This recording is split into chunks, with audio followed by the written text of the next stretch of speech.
Hello everybody, this is Ron Brown, and I'm going to be giving you a tour of the central part of Flushing, Queens.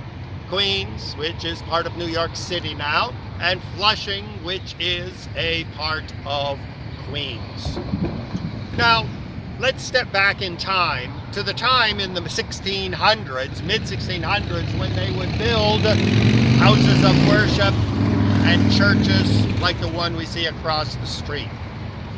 The Dutch claimed a huge area in North America, which included not only most of Connecticut and Massachusetts, but all of New York, Pennsylvania, New Jersey, and Delaware.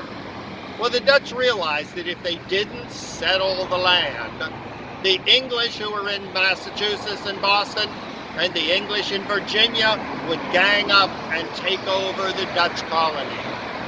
So Peter Stuyvesant, who was the most famous governor of Dutch New Amsterdam, said, "I need people." So he threw open the gates of immigration, and New Amsterdam became as ethnically and religiously diverse as it is today. Well, one of the groups that asked him if they could settle in his colony were a group of English Baptists and Quakers. Peter Stuyvesant really didn't like the Quakers or the Baptists that much, but he said, "I need people," so he gave them a big chunk of land out here. He named it Vlissingen, which is the name of a town in Holland, which the English couldn't pronounce, and so it quickly degenerated into Flushing. Well, they built their house of worship across the street in the mid-1800s. You can see the one sign says Quakers, which is what they're known as today because they believed that you should tremble and quake in the sight of God. Their name was the Friends, and they were the Society of Friends. Well, they built this magnificent house of worship, which is actually the oldest church in New York City. You can see the old wooden shingles, the shutters on the door.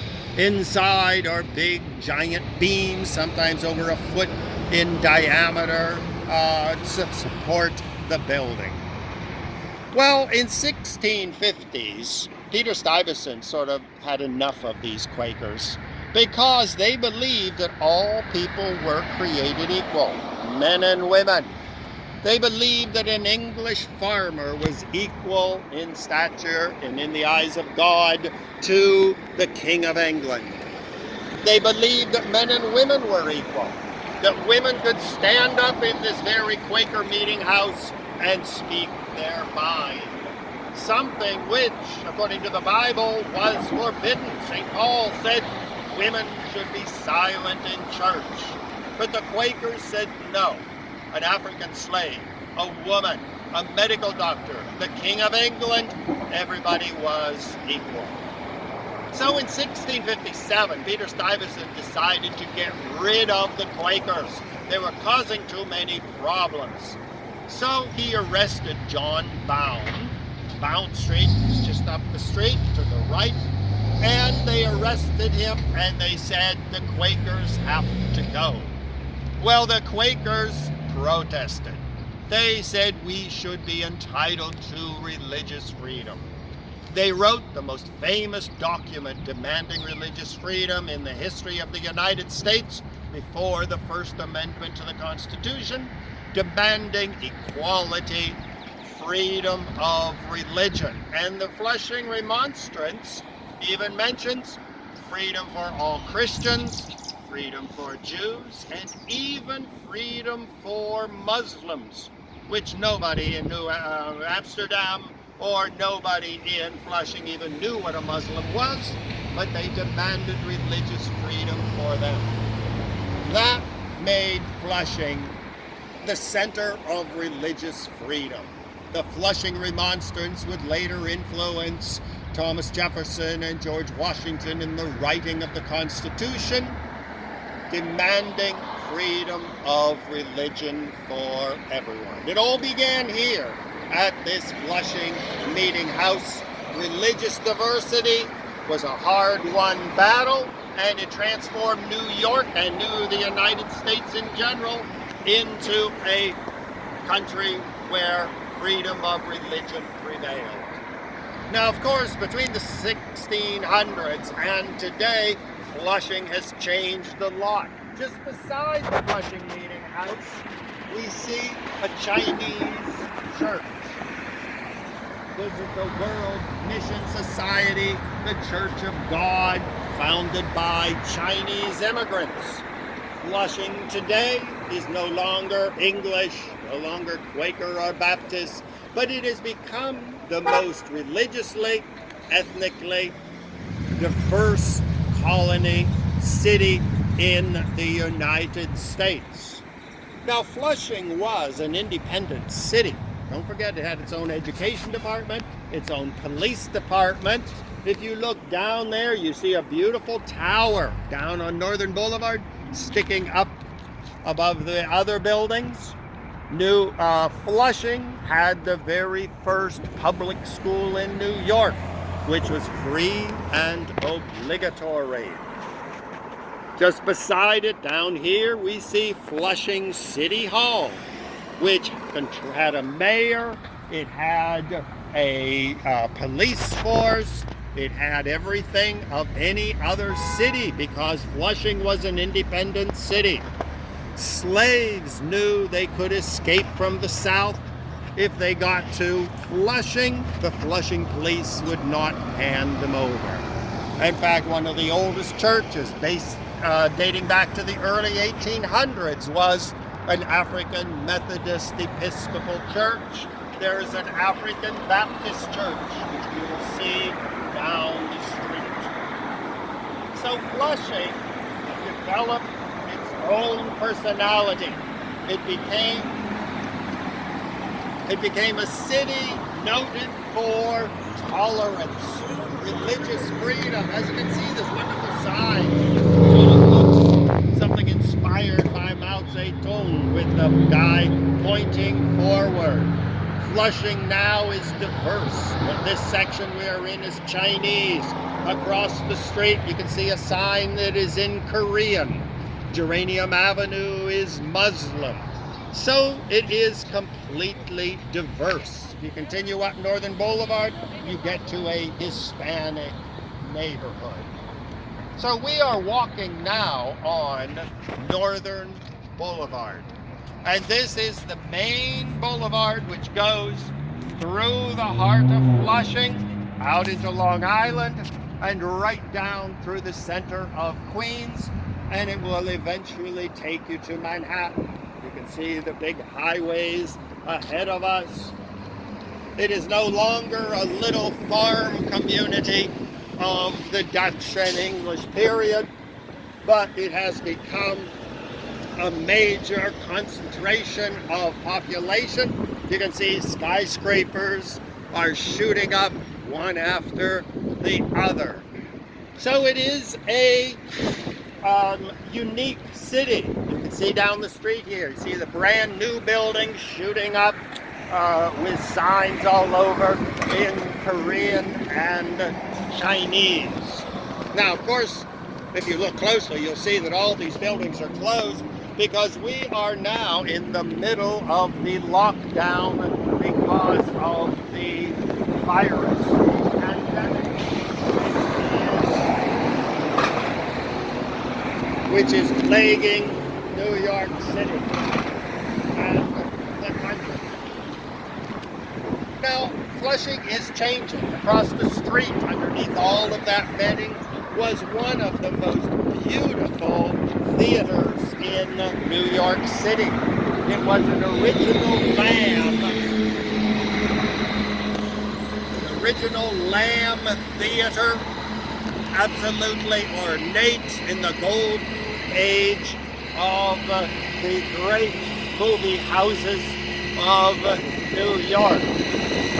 Look across the street, you can see the signs in both Korean and Chinese. There's even one in Spanish to show the diversity which is Flushing. Now we are approaching Main Street.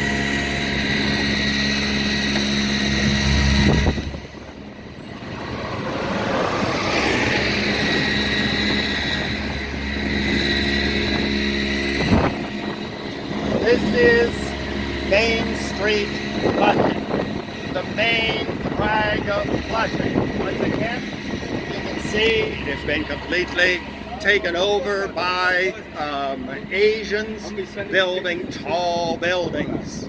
But if you look down the street in the distance, you see a church tower. Well, the English eventually took over New Amsterdam and renamed it New York. Well, the English really didn't like all these weird people around here in Flushing. These Quakers and Baptists and runaway African slaves, Scottish Presbyterians who were settling here. And so the English, under the Reverend Seabury, decided that the time had come to bring the colony of Flushing, the city of Flushing, to bring it under control. And so he sent the Reverend Seabury and told him, build a church, an Anglican, an Episcopal church, right on the middle of Main Street, and convert those heathen Quakers, Baptists, and other people. Well, of course, Reverend Seabury came, and he said, what better person to name my church after than St. George? If you know St. George, you see him, pictures of him riding a horse with a giant lance, slaying the dragon. And Seabury arrived and said, I am going to slay the dragon of Quakers and slay the dragon of the other heathens and make them good Episcopalians. Well, the Quakers and the Baptists and the other people were not going to put up with that. They resisted. Now we're up to the early 1700s. Well, Bishop Seabury preached, and he did everything he could to convert the Quakers and the Baptists, and he failed utterly. Flushing was adamant it would remain a city of religious freedom where all people were equal, all religions were respected, whether they were Christian or Jewish or even Muslim. Now, as we walk down here, we see not only the history of Flushing, but we see Flushing under the lockdown. We see all these stores are closed. Most people are walking around with masks. There are a few stores which are open, but they do keep a distance between the various people. Here you get a beautiful view of St. George's Church. Well, it was built in the 1800s, and it remains here as a monumental church. In fact, there was a terrific storm and the tower was torn down, but it was rebuilt, and it remains a landmark in downtown Queens. Now, Flushing remains a totally diverse neighborhood. Looking down this street, we can see that it is filled with Asian stores, barber shops, towering buildings shooting up all over the place. And we're going down here to see more of downtown Flushing.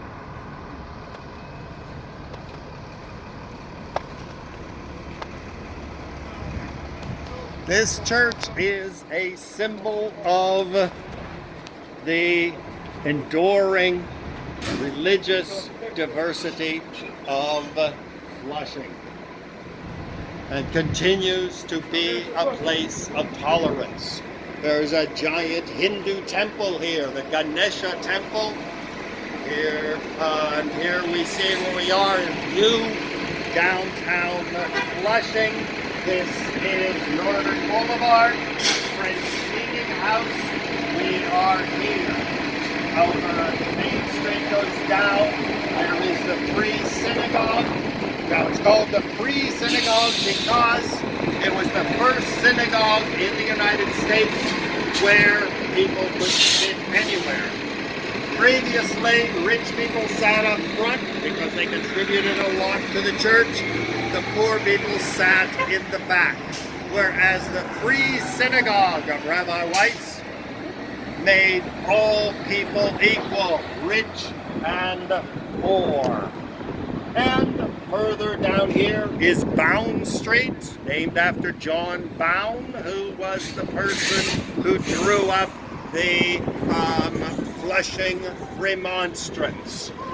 Further down the street, the Ganesha Temple, Hindu temple, the most beautiful Hindu temple in the United States. And there are other churches, synagogues, everything possible in the city of Flushing. Now, we're walking down here to 39th Street, and we see, as usual, it is a bustling and it is a growing city. Today it celebrates its diversity, and it has the reputation of being the most diverse city in the United States. Here, go up, and we'll see how this diversity is continuing. Since my cameraman his hand is getting tired, we are going to go up here and finish up at a Chinese Buddhist temple.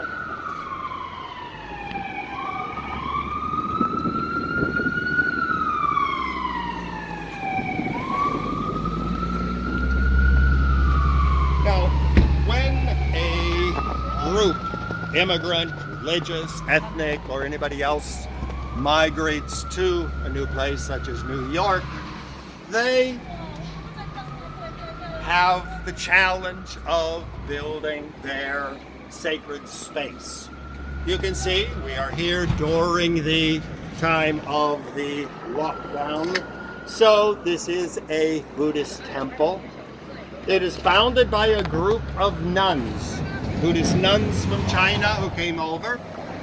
They took over, which was formerly a restaurant, transformed the ground floor into a Buddhist temple. They live upstairs. They have classrooms upstairs, and it has a vibrant community, predominantly of women, with various statues and various rituals. You can see down here some of the various statues. Once again, showing the arrival of an ethnic group, of a religious group, who start modestly in an old building, a building that they have taken over and turned into a house of worship. Who knows, maybe in the future they will get enough money and be advanced enough that they'll buy or build their own Buddhist temple with their own personality. So this is just a brief overview, beginning with the Quakers, and to show how a small group of Quakers who demanded their religious freedom can influence the personality of a city of Flushing, a city such as New York, which is the most diverse city in the United States, and the United States as a whole. The Flushing Remonstrance inspired George Washington's belief in separation of church and state and total religious freedom, which was enshrined in the very first amendment to the Constitution, which guaranteed to all Americans freedom of religion and the separation of church and the state. And to think that it all began here in a little English village composed of Quakers and Baptists that influenced the entire history of the United States. So once again, thank you very much for following me on this little trip, and I hope to see you in the future. Once again, this is Ron Brown, signing off, and have a wonderful day.